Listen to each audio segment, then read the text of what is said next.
Lumagda sa isang signature of commitment ang iba't ibang grupo mula sa iba't ibang government at non-government organizations bilang pagsuporta sa inulunsad na Media Watch Network sa Nueva Ecija kahapon November 27. Ayon kay Nueva Ecija Provincial Government Public Information Officer Nonoy Gubrin, nabuo ang Media Watch Network sa gitna ng paglaganap ng fake news.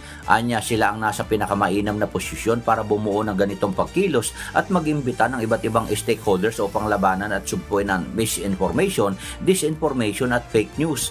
Target ng samahan na maging kalahok ang mga nasa mainstream media, print, radio at telebisyon, gayon din ang digital journalist, community-based information officer, social media advocates and influencer, communication officer ng LGUs, representative mula sa academic and civil society organizations, universidad, PNP at military organizations.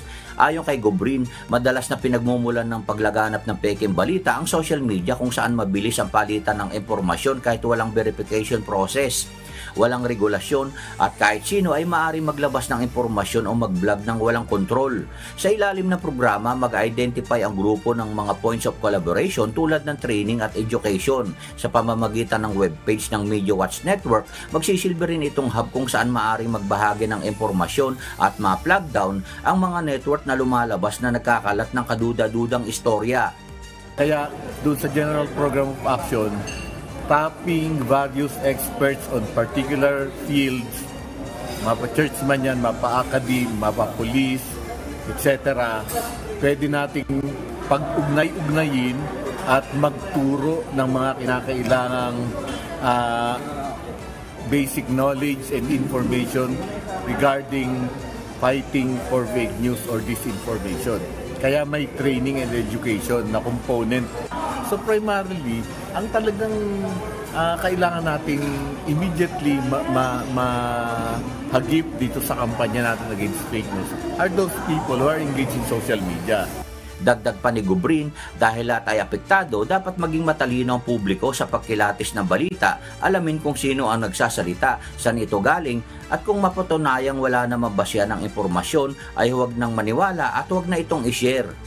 Pinaalalahanan din niya ang mga media practitioners na maging responsable sa practice of journalism, sundin ng ethical standards ng fact-checking at editing. Ayon pa kay Gubrin, may mga media kasi na bagamat hindi fake news ang ibinabalita ay nagkakaroon naman ng malicious intent sa paraan ng paghahatid ng impormasyon.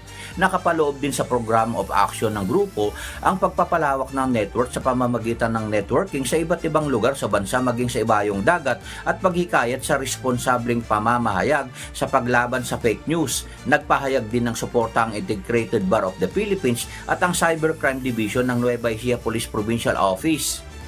Hindi man natin agarang masugpo yung fake news, which is very rampant, lalo na sa digital age ngayon, at least unti-unti ay mabawasan natin yung pagpapakalat ng misinformation generally, lalo na po online.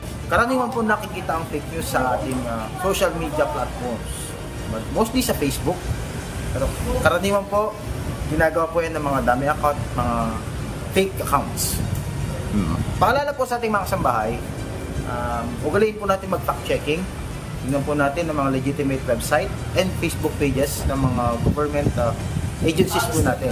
Sa ganun, ano man po i-share natin, sigurado po tayong totoo at hindi po fake news. Tiniyak ni Gobrin na hindi striktong organisasyon ang Media Watch Network kundi isang loose coalition of people and organization na naniniwala sa core values and principles na ethical standard at responsible journalism. Danny Munar, humahataw sa balita ngayon!